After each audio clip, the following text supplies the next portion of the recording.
Oke.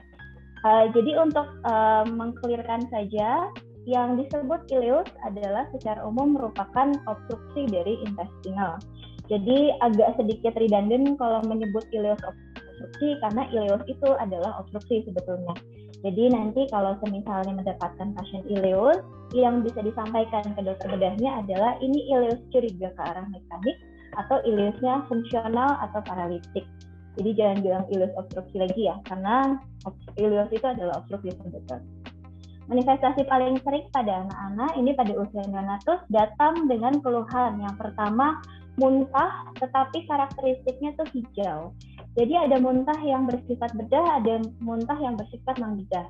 Yang lebih khas ke arah muntah-muntah yang dengan kelainan bedah adalah muntah hijau sampai dengan muntah fekal. Jadi kalau misalnya masih gumo-gumo atau muntahnya bukan berupa muntah hijau, masih bisa kita singkirkan kemungkinan yang lain. Tetapi kalau sudah muntah hijau, itu besar kemungkinan dia ada underlying surgical cause-nya. Kedua adalah manifestasi kembung, di mana seperti kita ketahui adanya obstruksi intestinal menyebabkan pasase tidak lancar, termasuk pasase udara yang keluar dari gastrointestinal tract. Jadi manifestasinya adalah kembung. Kemudian yang terakhir adalah tidak bisa buang air besar, atau mungkin pada saat masa neonatus kita bisa menggali informasi bahwa mekoniumnya itu tidak keluar dalam misalnya 24 jam pertama kehidupan. Dari ketiga gejala ini kita bisa mengarahkan kepada dua kemungkinan, yaitu ileus mekanik atau yang kedua adalah ileus fungsional.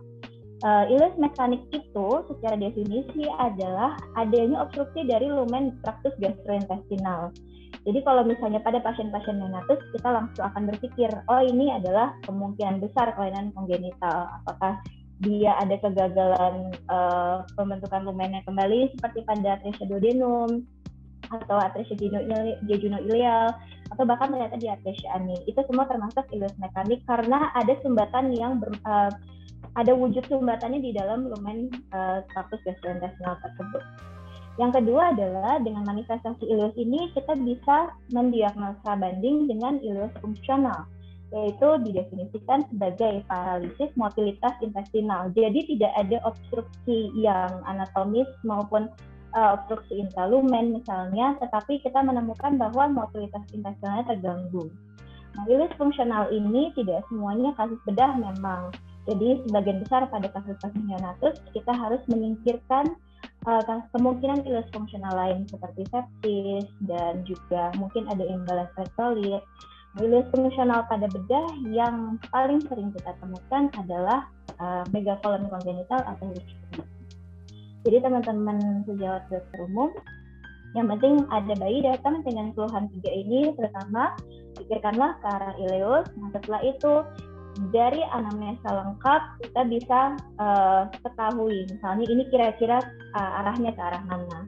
Tolong di anamnesa lengkap termasuk riwayat persalinan, apakah ada tanda-tanda dia terjadi sepsis neonatorum, misalnya tertelan air ketuban yang hijau, apakah dia ada riwayat asfiksi, itu harus digali yang lengkap. Kemudian anamnesa lain yang dapat dilakukan adalah apabila ada keluhan muntah, jangan lupa ditanyakan kualitas muntahnya seperti apa. Seperti yang saya bilang tadi, muntah yang hijau lah yang lebih bermakna secara bedah. Kemudian bisa juga dilakukan anamnesa terhadap kembungnya. Kenapa? Karena kembung itu juga bisa digunakan untuk mempertajam diagnosa. Contoh, kembung yang cenderung hanya di epigastrik atau mungkin hanya kalau tanya orang tuanya, kembungnya itu di atas pusar dok, tapi perut yang lainnya nggak kembung, cuman kok kayaknya agak jendol ya di atas pusar. Dibandingkan seorang bayi yang kata ibunya perutnya gede semuanya dok, nah itu bisa diagnosa bandingnya macam-macam. Jadi itu sangat membantu untuk mempertajam diagnosis teman-teman. Nah kemudian riwayat BAB penting ditanyakan seperti saya bilang tadi, mekoniumnya ditanyakan. Normal bayi mekoniumnya keluarnya kurang dari 24 jam usia. Jadi kalau lebih daripada itu, curigalah ke arah kelainan di gastrointestinal tract seperti itu. Nah, kemudian yang perlu saya tekankan juga selain anamnesa yang baik, tolong pemeriksaan fisiknya juga diperkuat karena kita modalnya itu hanya itulah pemeriksaan fisik yang kuat, karena pada bayi kita tidak bisa anamnesa. Kadang-kadang juga anamnesa keluarganya belum tentu dia juga tahu kan kembungnya kayak apa Bu, itu juga kadang-kadang mereka juga tidak bisa menjawab. Jadi pemeriksaan fisik dipegang kuat-kuat. Yang penting untuk bayi adalah cek tanda-tanda dehidrasi.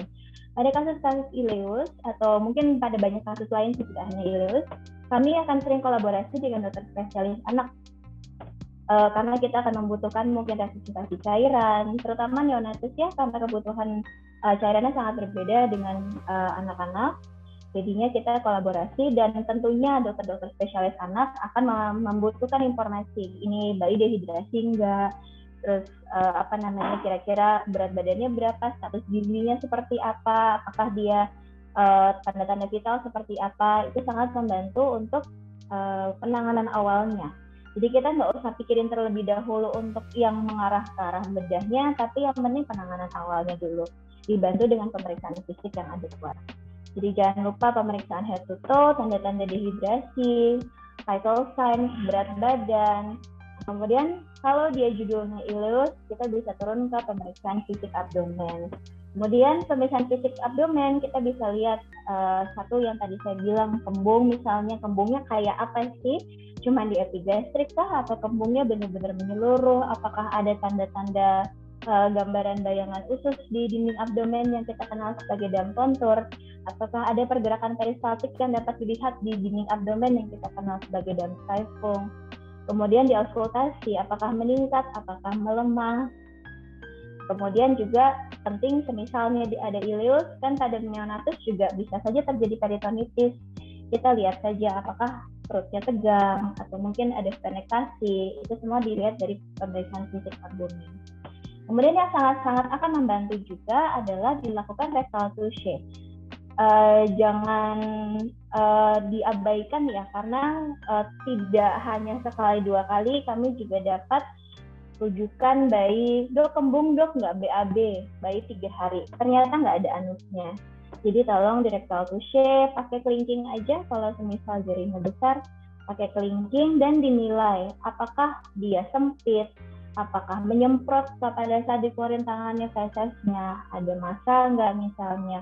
Kemudian pada saat keluar feses, mekoniumnya warnanya apa, ada anusnya nggak, bahkan itu dibantu dengan pemeriksaan fisik anus yang baik juga. Oke. Untuk teman-teman yang nanti akan jaga IGD, kita minta tolong banget bahwa penanganan awal tuh lebih penting dibandingin sibuk mikirin diagnosa sebetulnya. Jadi pada pasien-pasien dengan manifestasi ileus, kembung, muntah hijau, tidak bisa BAB, yang paling penting dekompresi terlebih dahulu.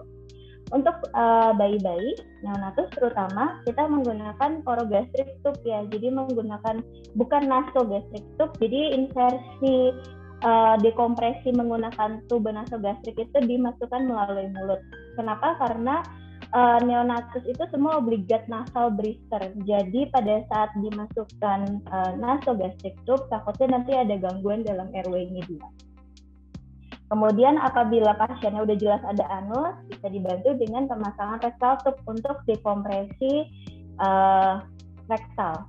Jadi orogastric tube yang biasa kita gunakan itu nomor 8, dimasukkan, diukur aja, tapi rata-rata 15 cm sudah cukup untuk masuk dasar neonatus. Jangan lupa dialirkan. Dan rectal tube itu menggunakan, kalau misalnya tidak ada, biasanya kami pakai Foley catheter yang kali diameter lumennya yang paling besar atau di bawahnya, jadi 22 atau 24 French. Itu adekuat untuk melakukan dekompresi. Kalau nggak ada, pakai MGT 18. Kalau rumah sakitnya ada, pakai rectal tube yang betul-betul untuk irigasi rektal. Kita butuh yang diameter lumennya besar supaya dekompresinya efektif ya. Jangan pakai kateter biasa terus dialirin, tapi yang diameter lumennya kecil itu sama sekali dekompresinya juga nggak ada. Jangan lupa pasien-pasien dengan manifestasi ileus itu kan beresiko terjadinya muntah. Apabila misalnya pasase kedistalnya nggak lancar, nanti kalian provokasi sama pemberian ASI dan lainnya, dia muntah dan resiko aspirasi. Jadi selama ileus belum tertangani, harap dipuasakan.